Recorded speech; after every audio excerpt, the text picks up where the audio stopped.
meu nome é Caleb Guerra e esse é o Bienal do Livro. Seja muito bem-vindo, querido ouvinte, seja muito bem-vinda, querida ouvinte, ao episódio de número 73, Minha Vida Sem Controle. Bom, hoje, depois de vários episódios sem fazer isso, eu vou lembrá-los e lembrá-las que o podcast Bienal do Livro conta com um plano de assinatura mensal. E se você gosta do podcast, gosta do meu trabalho, ou gosta de mim, né? Por que não? Considere, por favor, me apoiar mensalmente lá. A partir de R$5 por mês você já consegue e o valor ele é bem livre. E sim, isso me ajuda muito. Tá? Inclusive, recentemente eu tive que comprar um computador novo, já que meu antigo está quase morrendo e já começou a me dar gastos demais para consertá-lo.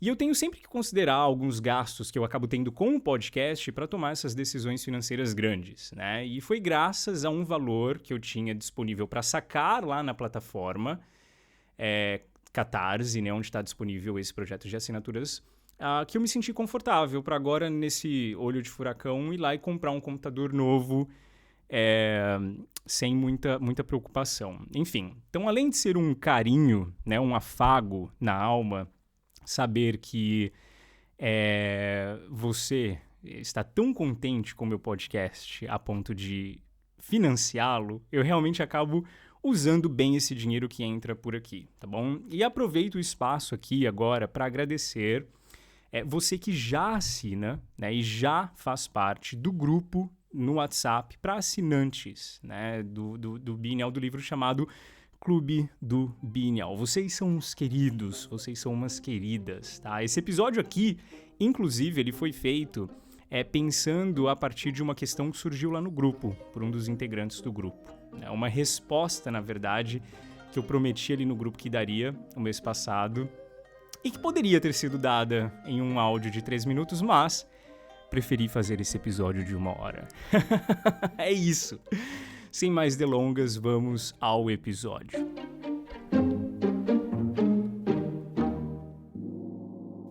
Tem um grupo de pesquisadores estadunidenses da Universidade do Texas, em Austin, que fez uma pesquisa sobre a vida de bactérias do Lago Mendota, em Wisconsin. A galera lá analisou 471 amostras de micróbios do lago ao longo de, pasmem, 20 anos. Observando o quê? Observando a evolução dessas bactérias. O lago em questão, ele é transformado sempre por mudanças das estações, né? Ele é coberto de gelo durante o inverno e por algumas águas durante o verão. E a conclusão dos cientistas é a seguinte: as mudanças cíclicas do lago colocaram as bactérias em um loop evolutivo, um ciclo evolutivo repetitivo. Os dados do estudo mostraram que milhares de espécies de bactérias evoluíram ao longo das gerações e depois de toda essa evolução retornaram a um estado praticamente idêntico à medida que as estações mudavam. Como os micróbios vivem apenas alguns dias, nós estamos falando aqui de uma evolução genética atravessando milhares e milhares de gerações em apenas 1 ano. E esses ciclos evolutivos de tudo mudar e voltar a praticamente o mesmo estado que estava se repetiam ano após ano, como um vídeo que, reproduzido completamente, depois ele é retrocedido até o ponto de partida original. Tá. Eu e você podemos achar esse estudo meio para lá demais da montanha, né? Pra gente entender, ou sequer pra gente se interessar. Mas o Brett Baker, um cientista marinho, disse que esse estudo, abre aspas, é uma verdadeira revolução no nosso entendimento de como as comunidades microbianas mudam ao longo do tempo. Fecha aspas. E ele disse mais, ele disse, abre aspas novamente, apenas isso, esse estudo, é apenas o começo do que esses dados nos revelarão sobre a ecologia e a evolução microbiana na natureza. É como se, novamente, a fita de um filme fosse posta, ligada, terminada e retrocedida ao começo, parte por parte, até o estado original, só para novamente depois ter o play dado naturalmente e passar pelo mesmo processo até o, entre muitas aspas, fim, e então retroceder cena por cena de novo, até tudo isso começar a acontecer novamente. Agora, para chegar nessa conclusão revolucionária, os cientistas tiveram que fazer o seguinte: usar a ajuda de um supercomputador para acelerar significativamente o processo e montar os chamados metagenomas a partir de cada amostra de água do lago, uma técnica projetada para analisar de perto as sequências genéticas de fragmentos de DNA ao longo do tempo. Robin Rover, uma ecologista que participou desse estudo, ela explica para nós, leigos, esse processo de uma forma bem didática, dizendo o seguinte: imagine que o genoma de cada espécie é um livro. E cada pequeno fragmento de DNA é uma frase do livro. Estão acompanhando até aqui, né? Ok. E ela segue dizendo: cada amostra de água tem centenas de livros, todos cortados em frases. Para remontar cada livro, é preciso descobrir de qual livro cada frase veio e colocá-las de volta na ordem certa. Imaginem vocês, cada amostra pequenininha de água sendo o equivalente a centenas de livros, todos cortados, picotados, frase por frase, e os cientistas tendo que trabalhar para reorganizar cada frase em seu devido livro. E fazer isso com milhares de amostras de água, para entender como funciona a transformação cíclica e repetitiva de bactérias de um lago. Agora imagine você, querido e querida, ouvinte do Bienal do Livro, imagine você, um grupo de micróbios, sabendo que uma estrutura gigantesca foi formada para tentar entender como eles vivem o seu dia a dia. Como eles, naturalmente, sem esforço, vivem o seu dia a dia. Imagine que um dia eles fiquem sabendo que foram gastos 20 anos de estudos sobre a evolução cíclica e contínua e repetitiva da vida deles. Alguns poderiam dizer, talvez eterna, né? E tudo isso enquanto eles, desatentos, desavisados de tudo, vivessem essas transformações de forma natural. Da forma mais natural de todas, que é, inclusive, vivendo essas transformações. E essa é a imagem de tudo o que existe. Imersos em um grande processo cíclico de evolução, as análises feitas sobre como as coisas se transformam sempre tomam a ótica de um zoom afastado, de um zoom distante. Mas dentro de alguns desses círculos evolutivos, dentro do grande círculo evolutivo das transformações, é difícil ter consciência de tudo que está mudando, se transformando e evoluindo.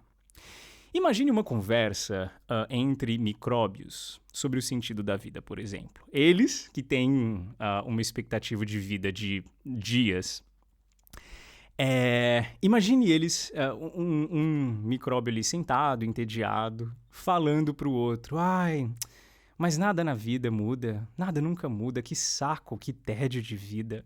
E o outro dizendo assim: tem um pouco mais de esperança na vida, poxa, vai, um dia tudo muda, quem sabe, um dia alguma coisa boa acontece, um dia, quem sabe, né?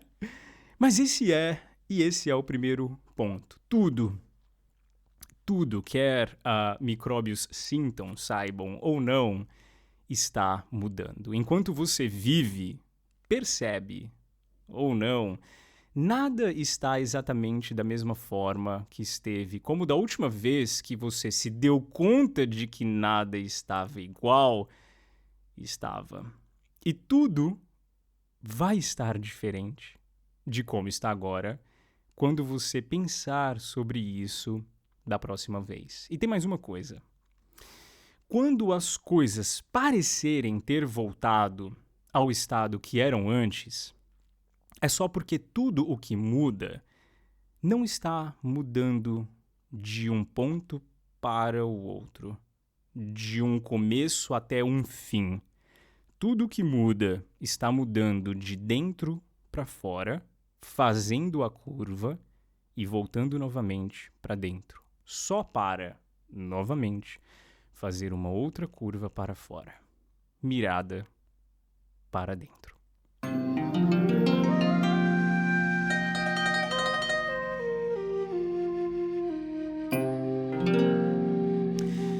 Antes da dinastia Zhou, os chineses, coisa muito antiga, distinguiam o ser humano entre Huan, alma, e Po, o espírito corporal dos seres humanos. E eu vou usar palavras aqui como alma e espírito sem muito apego a elas, ok? Eu não estou tentando criar nenhuma conexão com teologia ou filosofia ocidental. No clássico dos ritos, o Li Jing, existe a seguinte afirmação. Ele diz que na morte, a energia da alma retorna ao céu, enquanto o espírito do corpo retorna à terra. Huan, a alma, corresponde ao yang, a força do yang, a força do movimento, a força que sobe.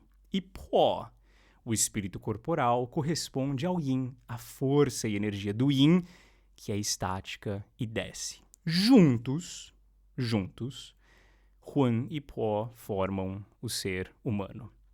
Após algum tempo, Mozi, um filósofo antigo, fala em seu livro sobre um conceito chamado Gui. A palavra Gui, ela geralmente, especialmente hoje em dia, é usada para fantasma, para traduzir a palavra fantasma. Por exemplo, inclusive nos filmes de terror de fantasma aqui na China, a gente chama de Gui Pian, de filmes de Gui, né? Então hoje em dia significa fantasma para a nossa cultura popular.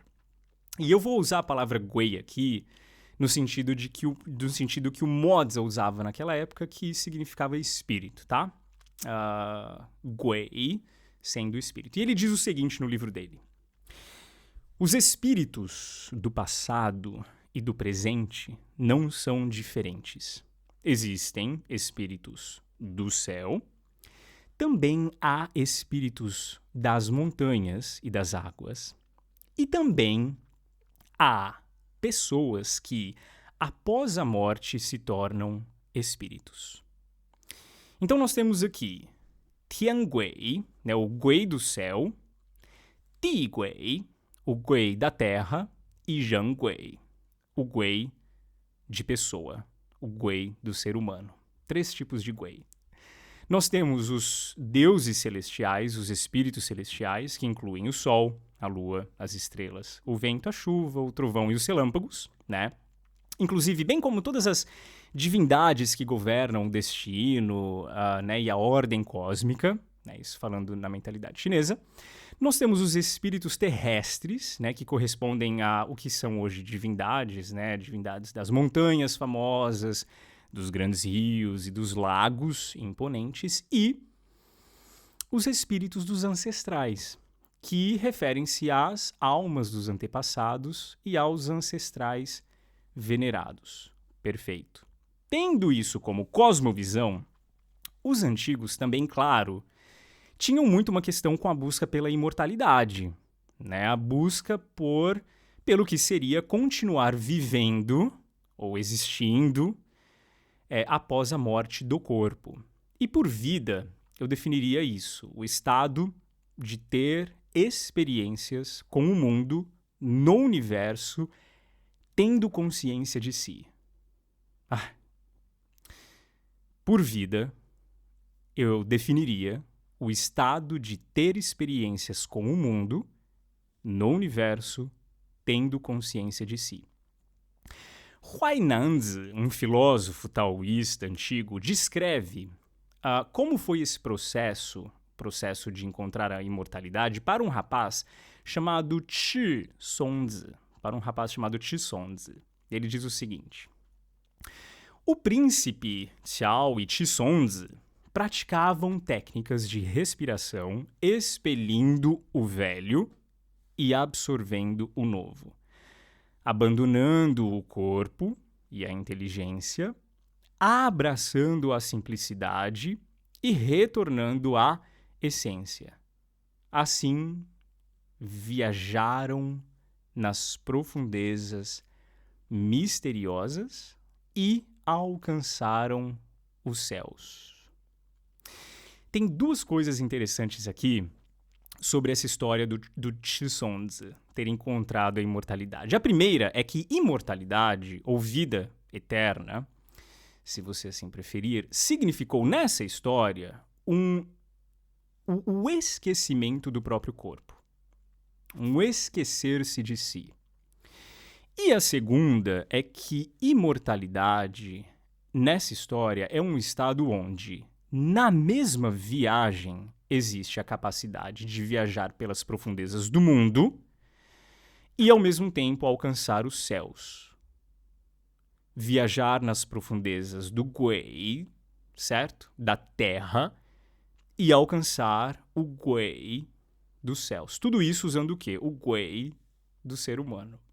Num retorno ao todo interconectado, sem separação. Veja que a imortalidade aqui significa a não separação dessas coisas, onde o Gui do ser humano se encontra, se interconecta com o Gui do céu e o Gui da terra. Então, o estado ideal, a busca pelo que seja imortal, constante, passa pela ideia de um movimento de integração.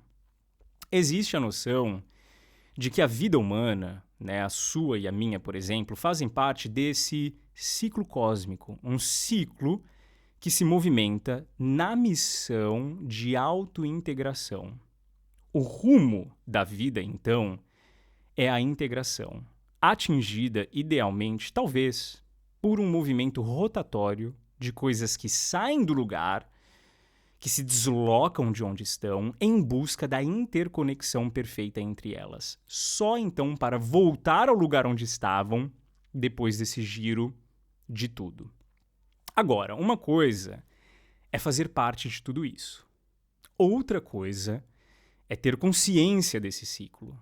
Né? Como as bactérias no Lago Mendota, em Wisconsin, uma coisa é existir. E outra coisa é ler os resultados dessa pesquisa feita por 20 anos sobre como bactérias existem, sobre como você existe. Mas, tendo consciência ou não do contexto onde você está inserido, algumas mudanças que acontecem nessa tentativa do universo de se integrar e integrar todas as coisas em si são brutas. São brutas, não são gentis. No livro do Liedze, que também é um filósofo taoísta, eu estou percebendo o quanto de filósofos taoístas eu estou citando nesse episódio. Eu vou ter que enumerá-los na descrição. Mas, enfim, no livro do Liedze, um filósofo taoísta, tem uma parte que fala sobre o colapso do céu e da terra. Quase a mesma narrativa que aparece no Shanhaijin, o clássico das montanhas e rios, que relata um colapso dos 4 pilares do céu, onde tudo na Terra é destruído porque os pilares quebram e o céu cai sobre a Terra. O que nós sentiríamos como catástrofes, então, ainda assim, para Liedze, continua sendo não um sintoma da morte das coisas, ou do fim do mundo, ou do apocalipse, como a gente gosta de dizer, mas um sintoma de tudo girando, criando uma força tanto centrífuga quanto centrípeta, que expele e que atrai ao mesmo tempo, empurrando para fora e sugando para dentro, trabalhando para que todas as coisas se encaixem, se interconectem. Eu sei que é título de notícias e conteúdos online o tempo todo hoje em dia a ideia de que nós estamos testemunhando o fim do mundo, né? Ou o seu colapso natural. Mas, na verdade, nenhum evento cósmico e natural que nós lemos como catástrofe tem por finalidade a sua própria destruição. Muito pelo contrário. A finalidade é o ajustamento das coisas. Pode ser um evento que, numa leitura superficial, humana, signifique dor e sofrimento para seres humanos, né, ou seres vivos. Mas a sua finalidade é a continuação da possibilidade de vida.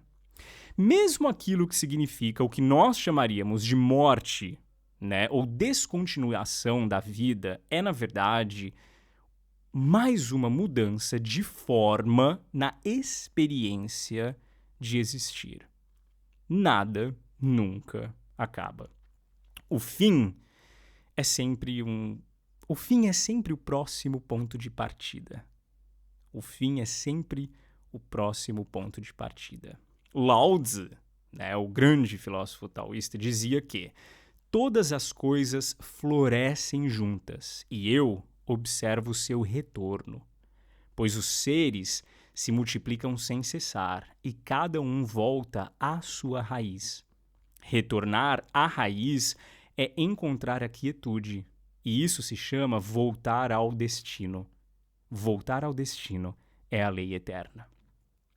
Todas as coisas florescem juntas e eu observo seu retorno. Aqui a gente vê como tudo no universo está conectado e sempre transformando. Vida e morte fazem parte da ordem natural do mundo, e em vez de medo ou ansiedade diante de um possível grande desastre, há uma visão mais leve, quase serena, para o Lao Tzu. Em muitos textos, inclusive taoístas, funciona assim. Essa ideia se repete. A vida e a morte são apenas grandes mudanças.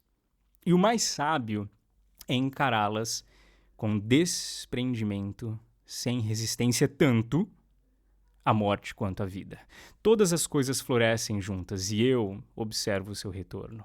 Eu tenho percebido nesses últimos meses que a vida está me trazendo para esse lugar natural de observação, onde tudo é bactérias em um lago.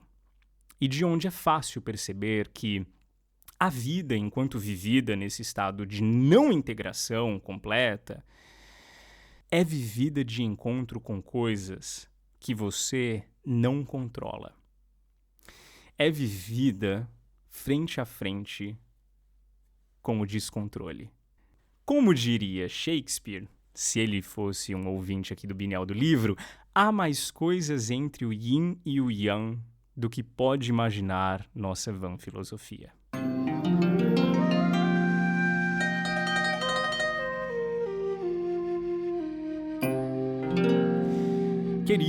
Querida ouvinte do Bienal do Livro, tudo o que você não controla é o campo onde a vida acontece. Tudo o que você não controla é o campo onde a sua vida acontece. É onde você interage, é onde o mundo te encontra. Você percebeu, no fim das contas, eu acho que eu queria chegar aqui, né? Eu queria chegar na leve sensação de descontrole que a gente tem na vida. Agora, o mais intrigante de tudo é que esse estado de vida fora de controle, onde tudo o que existe em um movimento de tentativa de se reajuntar, como num quebra-cabeças, que explodiu e todas as peças estão voando no universo, é exatamente o que os chineses antigos consideravam como o oposto do caos. Caos, nos mitos de formação do mundo, do universo chineses, é o estado de perfeita harmonia e integração dentro de si. Caos, em chinês, é Huanduan.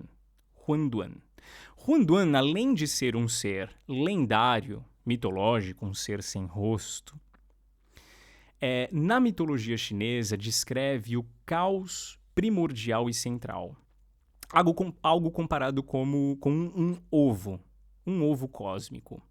Huan Duan foi semanticamente expandido para significar, além de um caos primordial mítico, um estado nebuloso do universo antes da separação entre o céu e a terra. Antes da separação entre o céu e a terra. Para significar ininteligível, caótico, bagunçado, ou também inocente como uma criança. Um estado de pura inocência. Caótico, bagunçado, inocente e integrado. O caractere Hun, que significa caos, confuso, desordenado, ele pode ser escrito com um ideograma que significa fluindo abundantemente, ou água turva, torrente de água, algo que é misturado, algo que é confundido. E ele também pode ser escrito com um outro ideograma que significa o som da água corrente, ou algo lamacento, algo confuso, algo nebuloso. Já o Duan, do Huan Duan, que significa obtuso e confuso, ele pode ser escrito com um ideograma que significa confuso mesmo, obtuso, ou com outro que significa sólido, generoso, honesto, sincero. As escritas variam quando muda o escritor e a época da escrita, mas Huan Duan é esse conceito que abrange muitas ideias. Na cosmologia taoísta, o Huan Duan, o caos primordial, é esse estado que antecede a separação entre o Gui do céu e o Gui da terra. É o estado que antecede a formação das forças do Yin e do Yang, que servem como forças de harmonização desses espíritos, dos espíritos do céu, aliás, do espírito do céu e do espírito da terra, do Gui do céu e do Gui da terra. Todo esse movimento que cria interações cósmicas que estão fora do nosso controle e tem como objetivo a integração de tudo, acontece porque hoje as coisas estão separadas, desintegradas. Logo, o que chamamos de encontros com catástrofes, se vistos de perto, são isso, somente isso. Existe uma infinitude de eventos que, se você olhar somente de perto, bem de perto, eles não vão parecer nada esperançosos. Mas quando você dá um zoom para fora, com o objetivo de observar o todo, você percebe que esses eventos, apesar de imediatamente dolorosos, fazem parte de um grande ajustamento de todas as coisas. Logo, o objetivo de tudo que existe perpassa pela total falta de controle de você. Porque você está imerso em uma composição catastrófica de eventos reintegrativos. Agora, sabendo de tudo isso, respira. Respira. Eu quero trazer isso para um nível mais pessoal. Tá? E quem fez isso pela primeira vez foi Zhuangzi, o nosso queridinho aqui desse podcast.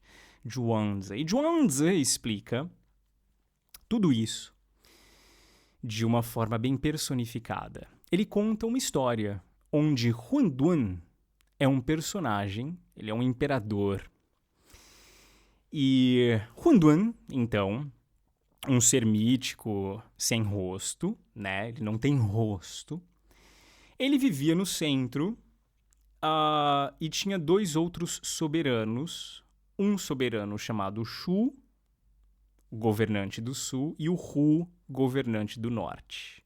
As palavras se parecem muito, né? Então, Huan Duan, o caos, ele era o imperador do meio, do centro.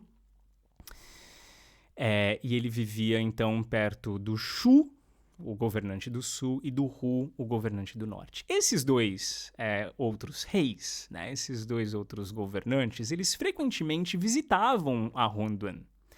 E Huan-Duan era muito hospitaleiro e muito benevolente, então os recebia muito bem, dava banquetes, tratava eles, sabe, como um brasileiro trataria, como um brasileiro trata os seus... E os chineses também. Chineses são muito hospitaleiros, diga-se de passagem. Eu que moro aqui, sei. E Huan-Duan era esse imperador que recebia muito bem. E Shu e Hu, né, ficavam sempre constrangidos por não terem algo para dar de volta, né, para retribuir. Então, cheios de gratidão, decidiram retribuir um presente a Huan-Duan, né? E começaram a pensar o que eles poderiam dar a Huan-Duan que seria bom, significativo, um bom presente. E aí eles perceberam que Huan-Duan não tinha os 7 orifícios. Ele não tinha olhos, nariz, ouvidos e boca, certo? 2 olhos, 2 ouvidos, 2 narinas e uma boca, ou seja, ele não tinha 7 orifícios. Como tinham os seres humanos, né? Como tinham o Shu e o Hu. E então eles decidiram, perfurar esses orifícios em Huan-Duan. Perfurar um orifício por dia até que ele ficasse, entre aspas, completo. Então decidiram perfurar orifícios em Huan-Duan até que ele ficasse completo, um por dia. Então no primeiro dia, né, abriram um ouvido, no segundo dia outro ouvido, terceiro dia um olho, quarto dia um outro olho, quinto dia. E terminando esse processo, no sétimo dia, Huan-Duan morreu. Morreu. O caos morreu. A forma integrada de tudo morreu. Como se a ordem, a pureza primordial do caos, ou seja, um estado onde tudo está integrado e se conecta muito bem, foi desestabilizado e o Huan-Duan, o caos, morre, dando início a esse ciclo cósmico de transformação e movimento de tudo o que tenta se equilibrar no universo a partir da não existência do Huan-Duan. Shu, o governante do sul, ele representa o ser, o existir, enquanto Hu, o governante do norte, representa o não ser. E Huan-Duan, por sua vez, ele representa um estado que transcenderia, essa dualidade. Aliás, qualquer dualidade, né? Sendo um nem ser e nem não ser. E é por isso que a gente está preso hoje nessa dualidade entre tudo o que a gente acha que existe e tudo o que não é de fato. Falei isso do nada. Ou entre tudo o que existe e tudo que a gente acha que não pode ser. Não pode ser. E tudo que a gente acha que não pode ser assim, certo? Agora, a morte de Huan-Duan, do caos, o fim do caos, o fim dele, aconteceu porque Shu e Hu mexeram em algo importante, certo? Inclusive, a palavra Shu em mandarim significa negligente ou disperso, certo? E Hu significa inesperado e súbito, ou seja, né? Shu e Hu juntos são a receita da besteira feita. No contexto da história do Huan-Duan, né, onde Shu e Hu fizeram o que fizeram e acabaram matando ele, Shu e Hu pode sugerir que os soberanos do norte e do sul agiram de forma descuidada e desatenta ao tentar ajudar Huan-Duan, ao tentar, pasmem, botar ordem no caos, botar ordem no Huan-Duan. Eles não perceberam, todavia, que sua tentativa de transformar Huan-Duan em algo mais semelhante a um ser humano, ou seja, a eles mesmos, violava sua natureza essencial, aquilo que ele era, algo que não fazia muito sentido para eles. Isso reflete um dos temas centrais do Zhuangzi, o perigo, aliás, do taoísmo como um todo, mas de Zhuangzi especificamente, o perigo de tentar impor ordem ou lógica ao que é naturalmente espontâneo e livre. Shu e Hu pensaram que estavam fazendo um bem a Hunduan, mas na realidade, sua falta de compreensão levou à destruição daquilo que não deveria ser alterado. E é assim que Hunduan, na história, e é assim que Shu e Hu, na história, podem ser lidos como uma crítica à interferência desnecessária e à falta de percepção da ordem natural das coisas. Um erro que muitas vezes vem do excesso de racionalidade ou da tentativa de melhorar o que já está em harmonia. Agora, eu gosto da personificação do princípio em Zhuangzi, né? Porque Zhuangzi faz aqui com o princípio de Huanduan e do caos e a mitologia da formação do universo a mesma coisa que eu faria se eu considerasse o Lago Mendota de Wisconsin um personagem e contasse uma história sobre ele. De um ser sem corpo, mas cheio de vida. Vida que Shu e Hu não entenderiam. Vida que eu não entendo. Vida que nem cientistas entendem direito. Porque tudo dentro dele é um ajuntamento de microexistências que se interagem perfeitamente. Fora isso, quando esse estado é quebrado, o que existe depois são pequenas catástrofes descoladas umas das outras, se movimentando e cujo objetivo é a renovação de todos os ciclos de vida necessários até que haja o alinhamento perfeito.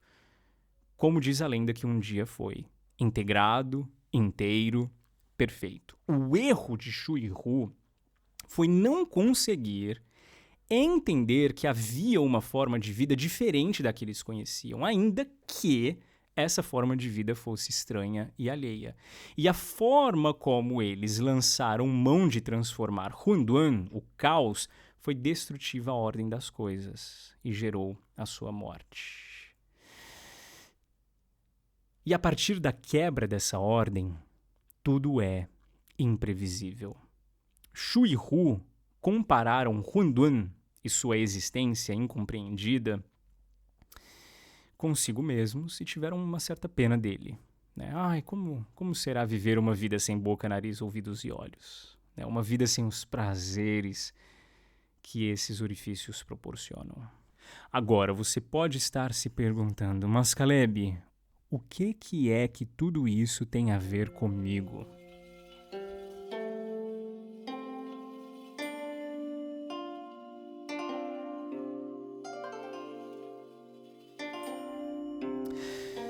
Bom, eu acredito que todos nós temos dentro de nós duas forças.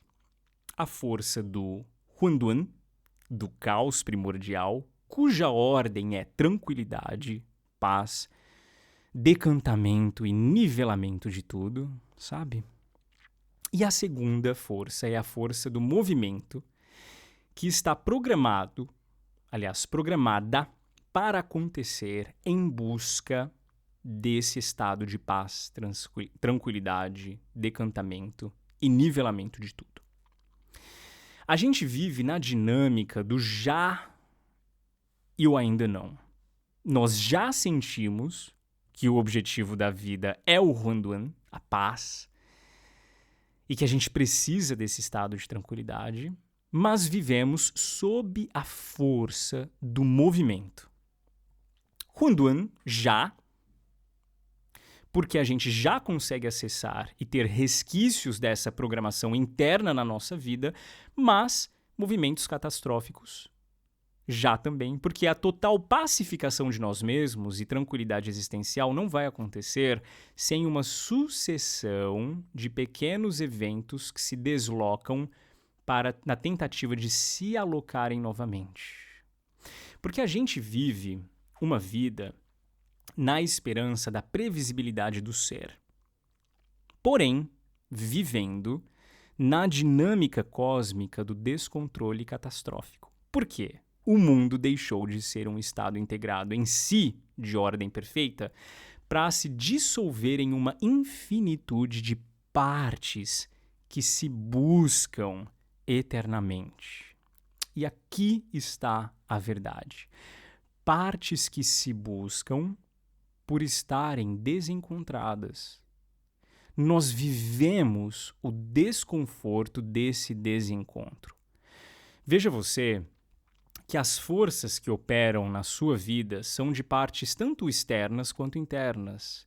Partes que estão desencontradas, não perdidas, porque elas sabem exatamente onde estão, mas atuam se atraindo e se repelindo até que consigam se reorganizar no caos, onde os limites de cada uma delas são apagados e tudo será integrado em uma só coisa.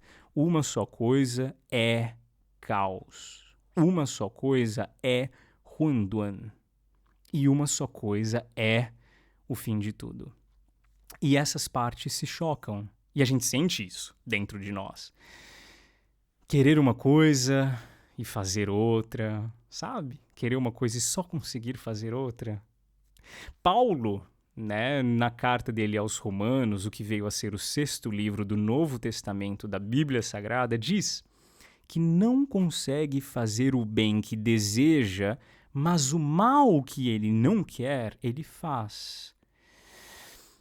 Para além da mentalidade dualista de Paulo, ele também reconhece que partes de si, às vezes, atuam em conflito.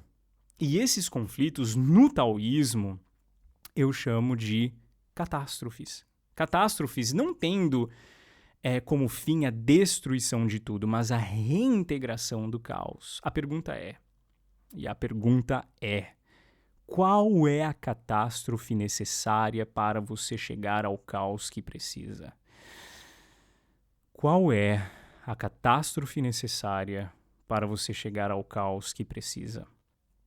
Antes de estar inteiro, ajuntado, integrado, inteira, ajuntada, integrada, vivendo como uma coisa só, quais são as catástrofes necessárias?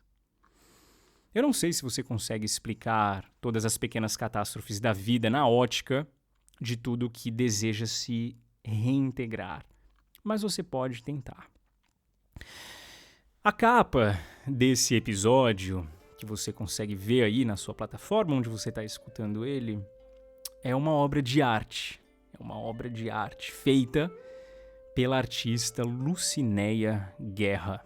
Nela, uma história bíblica conhecida, a Arca de Noé. Uma história, inclusive, sobre uma catástrofe mundial, colorida por uma pessoa vivendo uma catástrofe pessoal. Percebe os traços aí no desenho? São linhas tortas, desconectadas, tentando desesperadamente se encontrar, se caber, fazer sentido dentro do desenho. Esse desenho foi feito meses depois da artista ter tido uma isquemia cerebral, que acarretou no desenvolvimento de uma demência agravada. E esse desenho faz parte do momento que ela viveu de catástrofe, onde partes de si, partes desintegradas de si, se chocavam em conflitos internos, tentando buscar a todo momento a pacificação completa do ser. Mas nem sempre foi assim. A artista, minha mãe, tem pinturas lindas, datadas, por exemplo, da década de 1980, 1990, onde essa catástrofe que ela viveu ano passado não era nenhuma questão. Outras eram, essa não. E é por isso que a gente sente na vida que às vezes o personagem muda, que o eu muda. Porque tudo depende de quais forças se movimentam hoje e o quanto de você se reintegra a partir do deslocamento dessas forças. Agora, você acha a capa desse episódio, o desenho da Lucinéia Guerra, lindo? Provavelmente não. Mas ele foi lindo pra ela. Ele é lindo pra mim. Catastroficamente lindo, brutalmente belo. Ele marca os últimos dias onde ela estava disposta a pegar em papel, canetinha e pincel para pintar. Ele é o ápice de uma catástrofe que deixou de ser meses depois com a morte dela. É por isso que, veja, existe beleza em todas as catástrofes que acontecem nessa grande dinâmica do descontrole em que vivemos. Até porque parece descontrole, sentimos como descontrole, mas no fim das contas são coisas que se reconhecem de longe, tentando chegar umas às outras e se reconectar. Na quebra do que foi um dia um estado perfeito de tranquilidade e calmaria, o que vem depois são os infinitos pedaços de um todo que desejam se reunir novamente, caber juntos novamente. Lembra do lago de Wisconsin? Entender sobre a evolução cíclica das bactérias passou pelo remontar de centenas e centenas e centenas de livros cortados, frase por frase, e colocar tudo no lugar certo para entender o processo. O problema, querido e querida ouvinte do Bienal do Livro, é que a gente vive uma frase, no máximo duas. Um parágrafo já é demais, coisa que até só Abraão, que morreu com 200 anos, teve a oportunidade de viver. Eu e você somos linhas, querido e querida. No máximo uma sentença. E essa é a nossa vida, tentando se entender no picotar do mundo, nos retalhos do universo. Uma coisa sobre as bactérias é que vivendo apenas alguns dias, talvez, e só talvez, elas vivem uma vida inteira sem consciência nenhuma do ciclo permanente de mudanças contínuas no qual estão inseridas. E é por isso que talvez, e só talvez, bactérias em um lago não estejam preocupadas com o sentido da vida ou incomodadas com conflitos internos, por exemplo. Mas eu e você somos diferentes, não é mesmo? Somos diferentes de micróbios e o mundo é diferente de um lago. Quer dizer, talvez, né? Só talvez. Somos diferentes. O que fazer então? No meio de uma catástrofe, frente a frente com o descontrole de tudo e da vida humana, o que fazer? O que fazer? Resposta? Qualquer coisa. Qualquer coisa. Desde que seja sabendo que o fim de tudo isso é a relocação de tudo. E você, nesses conflitos perdidos, também. Tudo é partes de você que se reconhecem de longe e querem se reajuntar em um só. Algumas catástrofes doem mais do que as outras. Isso é tão verdade quanto inevitável. A pergunta é: quem vai ser você no fim de tudo isso? Quando, depois de florescer, você retornar, quem vai ser você? Quando, depois do ciclo de catástrofes terminar e você se reencontrar completo, quem vai ser você? Quem vai ser você na nova configuração de todas as coisas? E a dúvida é,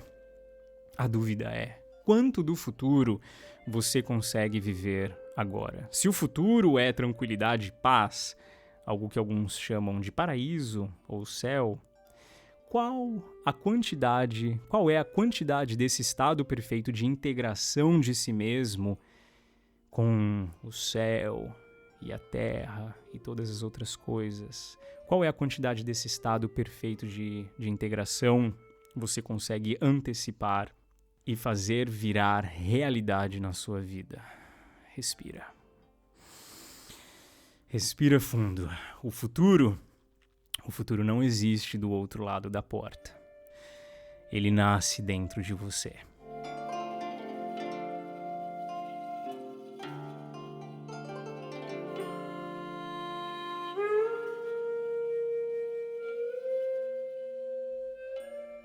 Bom, querido e querida ouvintes do Bienal do Livro, esse foi o episódio número 73 e... Caramba, agora que eu terminei de gravá-lo, é um daqueles episódios em que eu sinto ter, sabe, colocado no mundo uma coisa boa. Espero não ter importunado demais vocês com os meus devaneios literários. e filosóficos. Mas de qualquer forma, tendo deixado vocês loucos e loucas ou não, espero que vocês voltem para o episódio número 74 no mês que vem. Um grande abraço, Caleb e Guerra. Aliás, falei meu nome errado, Caleb e Guerra.